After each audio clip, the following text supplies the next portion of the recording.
that core wound, of the belief, the belief that says I'm not enough, or that I am less than what I deserve, that core belief, as I spoke to a scientist about one day, if you go back into that moment when that core belief arose, so you go back just prior and you seed that core belief with its opposite, or the power of your purpose. Here's what's coming up next on the Holo Movement Purpose Lab.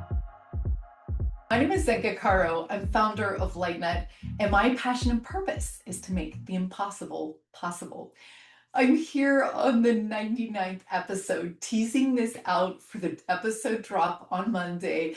Yes, we are almost done with our first 100 episodes.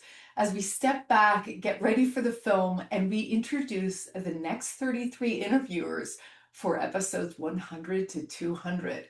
Hope to see you all at the Holo Movement Wave in Portugal, which is happening at the end of May. Now, Altair we saved for almost last because of his importance in the world of consciousness. He is such an incredible bright light. He's a researcher. His brain is studied all over the world because of its magnificent precision, what he's able to do, and how he's able to use his quantum technology. He and his partner, Raquel Spring, have started a company called Boundless Quantum Technologies, which is a consciousness research institute that is applying what we know about consciousness, technology, finance, and all these different realms to put this into our evolutionary future. How do we move forward in a way that combines our understanding of consciousness and brings it into our best version? Check it out. So let's say, I'll give you an example of where I helped a son and his dad. So the dad was very wealthy, and the son expected he was going to inherit a large amount of money. However, the father didn't like what the son wanted to go into consciousness, and so the father simply counted him out of the will, and the son held this deep grudge that the father had blocked his purpose. So the son came to me years later and said, look, I'm blocked, I've never been able to fulfill my purpose. I have a wound, and that wound is so deep that it's blocked me my whole life. And I said, when did that wound happen? And he said, it was when my father counted me out of his will. And I said, well, go back even further. When's the earliest time you can remember that your father actually blocked you, even in the smallest way? And he thought for a moment, he said, there was a time when I was very little, and he said it was the time when I was supposed to apply for a primary or an elementary school, and I was supposed to do these exams and achieve well, and I didn't. And my father got really mad and exploded at me that I hadn't been able to enter the school that he'd wanted because of my abilities.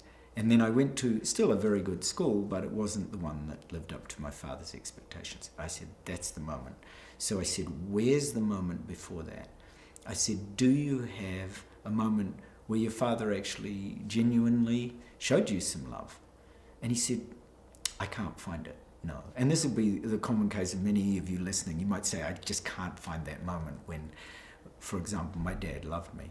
And I said, okay, so what about if you go back before that time when your father told you that he was so displeased with you? And where is the moment that you actually felt you had a purpose?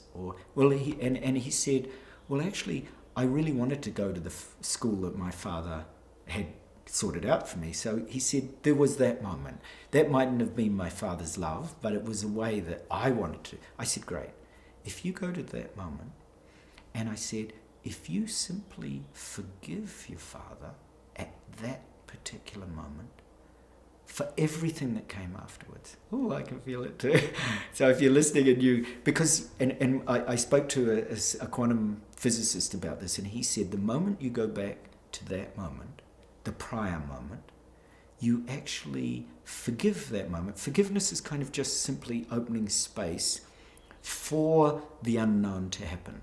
You're not saying, I have to forgive my father for all its sins. No, you're just simply saying, I'm going to forgive that moment. So you can kind of get out of personalizing it. Just say, oh, look, I forgive that moment. I can see it in just a slightly different way. You switch your perspective from feeling wounded about everything that happened after, just tweak and just see what happens. Instead of trying to desperately forgive your father for all the things, you just simply forgive that moment.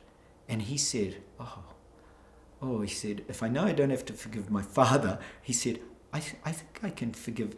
I think my father genuinely wanted something good for me, and I wanted to do that too. And he said, I can actually see the goodness in that moment. I can forgive that particular moment. And I said, so now come forward from that moment. What's happening?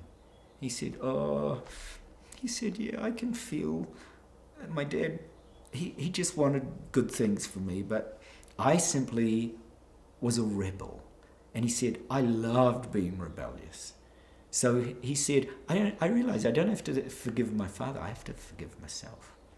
He said, because I was the one who felt I could never live up to my father's expectations. I was the one who blocked my own purpose. My own purpose was simply to be a rebel, and that's still what I'm trying to do.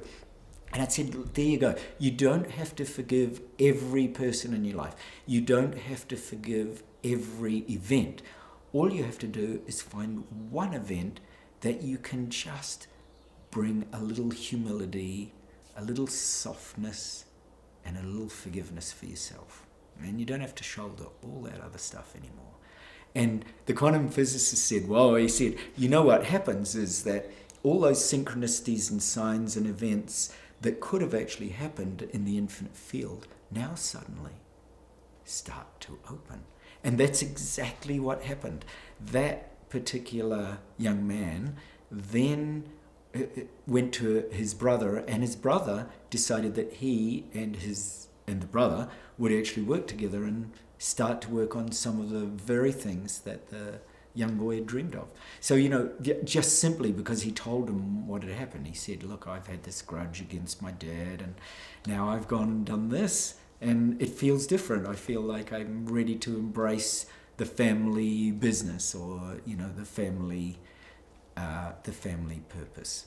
And so something happens when we just take, as Mingyur Rinpoche always said to me, he said, instead of turning right, turn left. So this is another little piece or little tip for those of you that are looking for your purpose. Let's say you really don't know your purpose.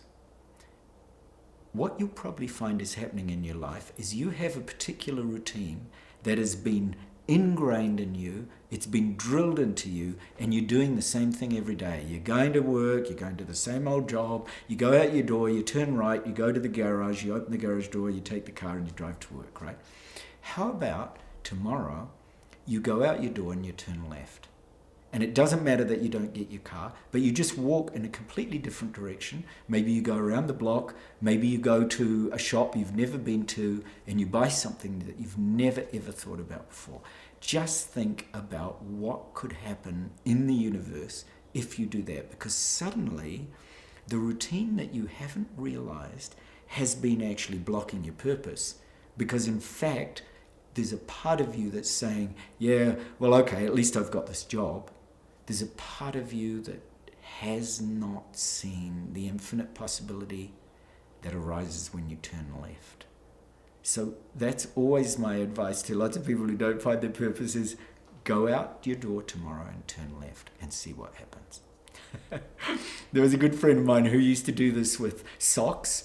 So he used to say, he said there was a time in his life when he was, on a downward spiral, and he really didn't know how to deal with it. And another friend of his said, why don't you just change your socks? And he said, what do you mean? And he said, every morning, his friend said to him, every morning, I bet you get up and you've got your socks laid out exactly so, and you put on the next pair of socks. And my friend said, yeah, exactly, that's what I do. He said, doesn't everybody do that? He said, the other friend said, no. What about you if you tonight you go to your socks drawer and you mismatch them. And then tomorrow, when you'd usually go and choose just the very next pair of socks and then head off to work, why don't you take the time to decide which of the mismatched pairs you're going to wear? Now, my friend said that the idea came for him, for this massive business which he grew and which is very famous, came from that sock. That one morning he was literally taking the time, because usually he'd rush in, pick the socks, but he had to stop and he had to choose which mismatched sock. And suddenly, as he was just reaching for the mismatched sock, his purpose, his real purpose, suddenly flooded his heart.